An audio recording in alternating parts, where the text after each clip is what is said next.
Hi guys, my name is Austin Stevens, left-handed pitcher at Davenport University. Coach Smith asked me to put together a workout program for you guys to do in the off-season and something you can do during the season that's going to help you guys get your arm strength up, bat speed, help you guys throw harder, run faster, all that kind of stuff. He told me about your weight room and what you have access to, so I tried to put together something that would be pretty easy to do either in the weight room or even if you're desperate out on the field. So first thing we do, it's a 3-day program. On day one, you want to start off with a dynamic full body workout. And I know Coach Smith knows about that. I'm sure he's probably put you guys through that. Something to get you sweating, get you warmed up. So the first exercise is a step back lunge with a knee thrust. Now you can do this without weight or you can use weight. You can use a dumbbell. I'm going to be using a kettlebell. All right, so it's called step back lunge with knee thrust. And this is for 4 sets, 12 seconds. So you hold it right here under the chin, whether it's the dumbbell or the kettlebell, step back, pump your knee up. Both legs as fast as you can go, just like that. That's the first exercise on day one. Second exercise, I'm sure you guys know what this is. It's called broad jumps, all right, for max distance. This is going to be 4 sets of 5. It'll look something like this. You start on a line, load, and jump as far as you can. All right, that's the superset on that. That's the broad jump. Next exercise is a curtsy step back lunge with knee thrust. Looks like this. Same thing, weight or no weight, depending on how strong you are. You start here, back and behind, touch that knee to the ground, pump the knee up. Both legs. And all of these things that we're doing, you want to be doing it as fast as you can with good form. Trying to build explosiveness, which is going to help you on the baseball field. Superset with that is ice skaters, and I'm sure Coach Smith has seen these before. The only thing, we tweaked it a little bit to make it more like a baseball motion. So it's an ice skater, but you're trying to go full range of motion with a knee lift. And it'll look like this. Start here, knee up, jump as far as you can, catch yourself, land, other knee, as far as you can, back and forth just like that. Max distance, that way we're building power. Next thing is called a pistol squat. Ideally you want to be elevated. So it's 4 sets with an 8-second count on the way down if you can. Now, depending on how strong you are, you move down at a slower pace, as low as you can go. Stop right before you get to the point of no return. You want to go as low as you can without going too low to get back up. So it'll look like this. You put one leg up, hang the other one off. You start the 8-second count all the way down as low as you can go, and then drive up. This leg and the other. Elevated doesn't have to be this high, it can be lower, it can be higher. That's the pistol squat. This next one is called knees to feet hops. And you can start without weight, or if it's easy, you can use a dumbbell or even a medicine ball. So from the side, I'll show you, it looks like this. First I'll show you without the weight. You start with your toes tucked back here. You're going to load, and then you're going to jump up and replace your feet. So it'll look like this. All right, just like that. One more time. Toes tucked under, load, jump. And the better you are, the higher you can land. Instead of landing down here, which is what a lot of times in the beginning you'll do, once you build strength, you should be able to land almost standing up. All right, and you can add weight to that. This next one is core exercise. It's called a prone one-arm reach. It's going to be kind of like a plank, just like this on your forearms. When you first start, you may have your ankles apart, but you're going to reach out with one hand, bring it back in. Other hand.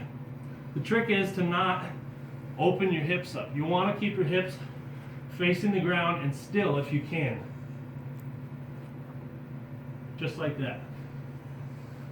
When you first start, your hips may move left and right. Once you build strength, you'll be able to keep them in the same spot.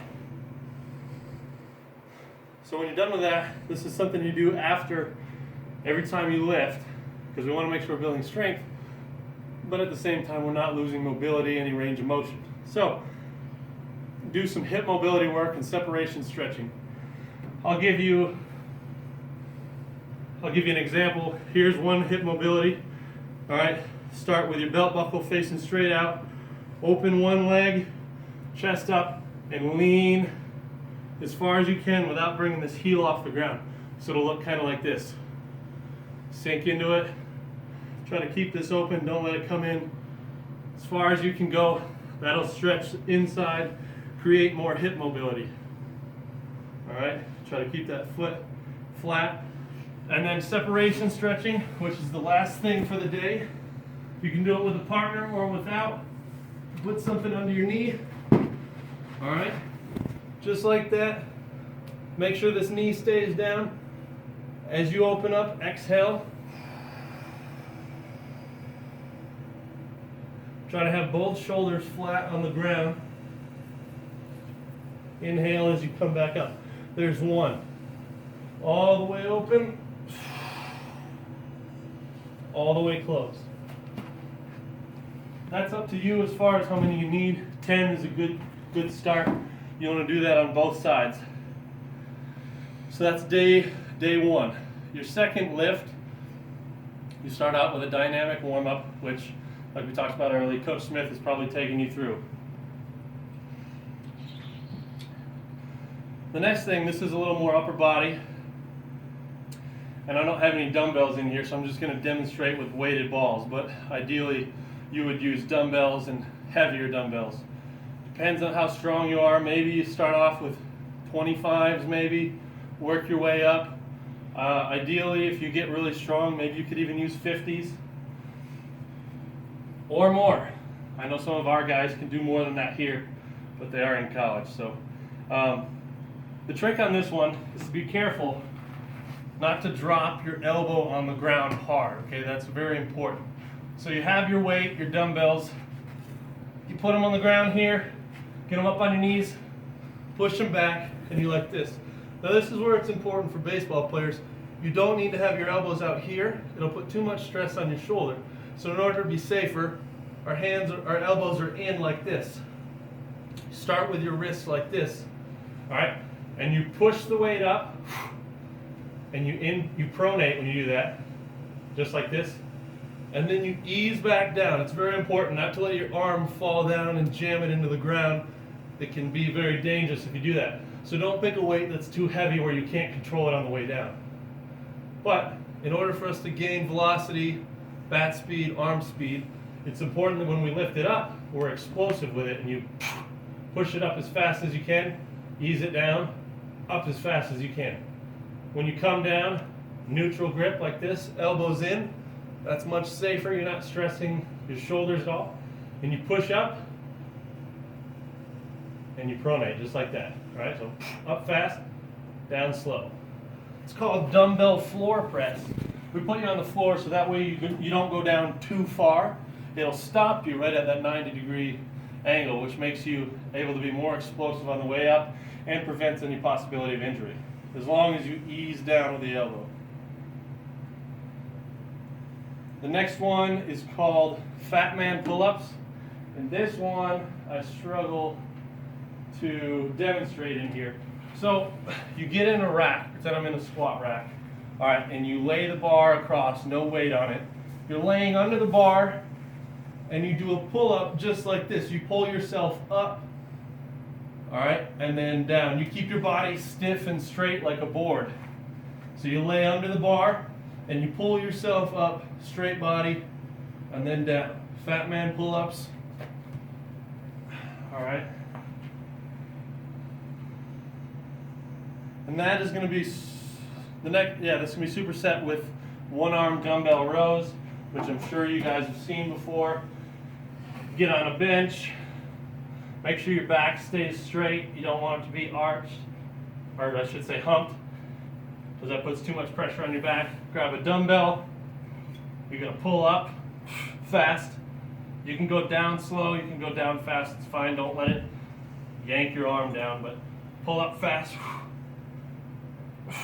Just like that. Both arms, both sides.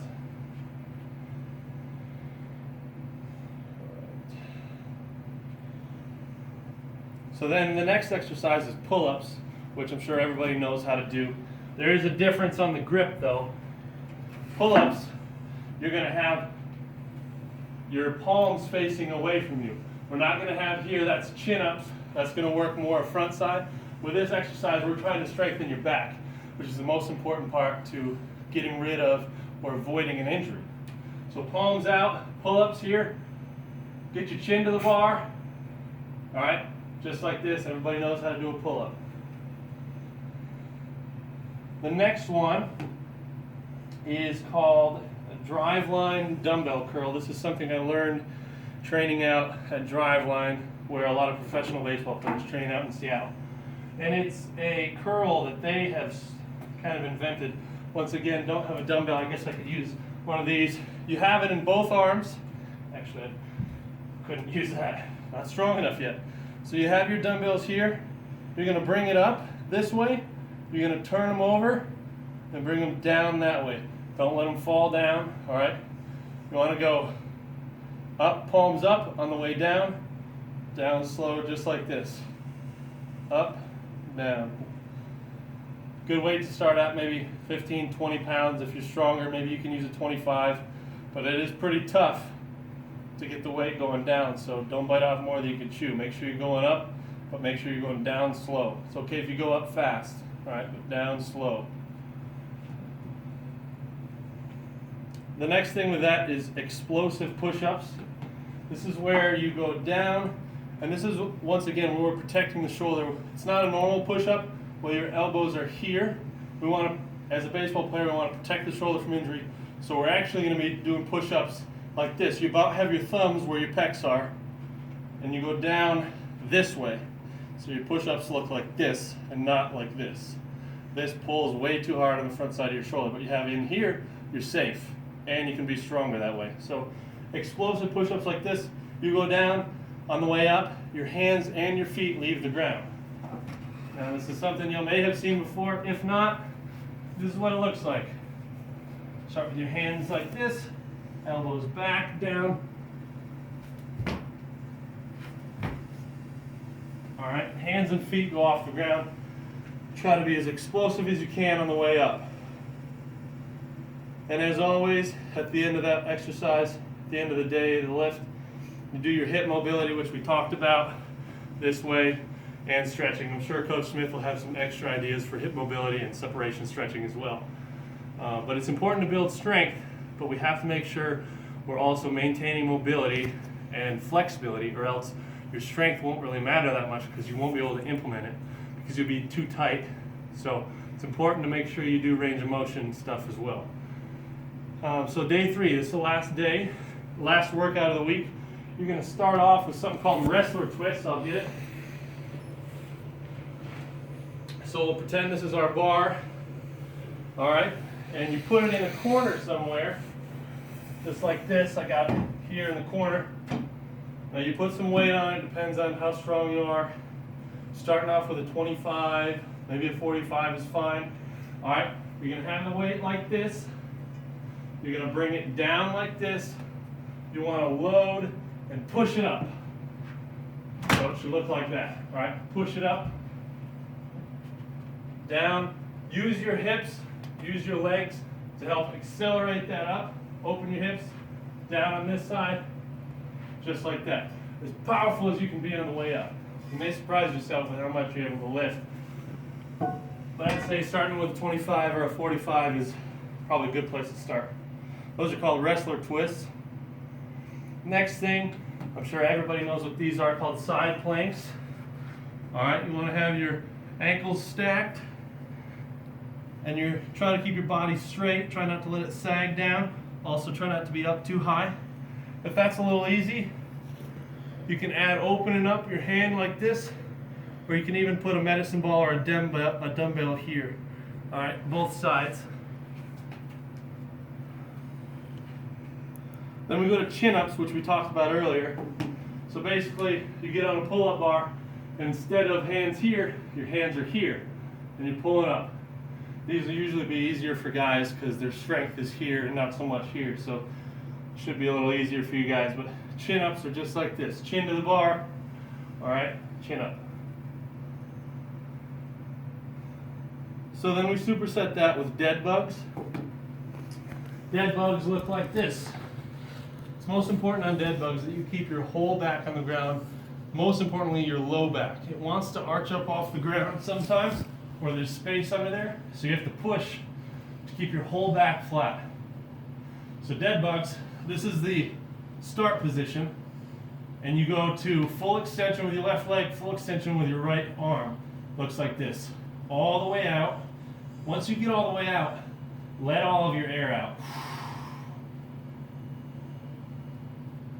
And hold that for 3 seconds. Once you've let all your air out, hold it 3 seconds. Full extension. Back up. Just like that, all right? Keep low back on the ground. Make sure at full extension you've let all your air out and hold that for 3 seconds. Next thing we have is dumbbell incline bench press, which I'm pretty sure I don't need to explain.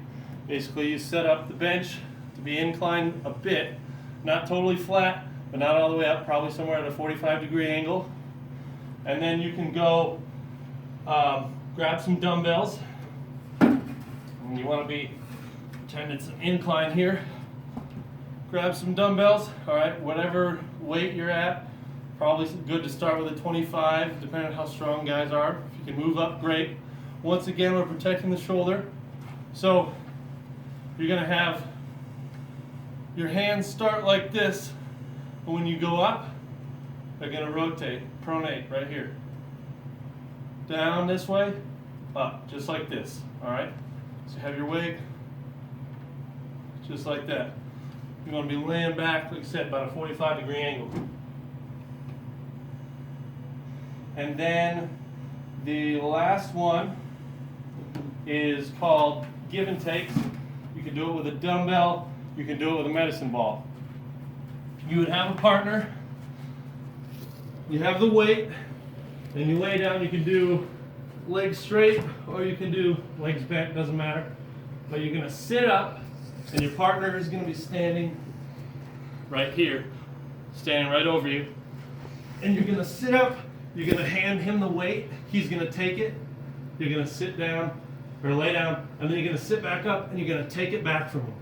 Then you sit up, you give it back. Sit up, take it back. Sit up, give. So those are called give and takes. And that's the last exercise.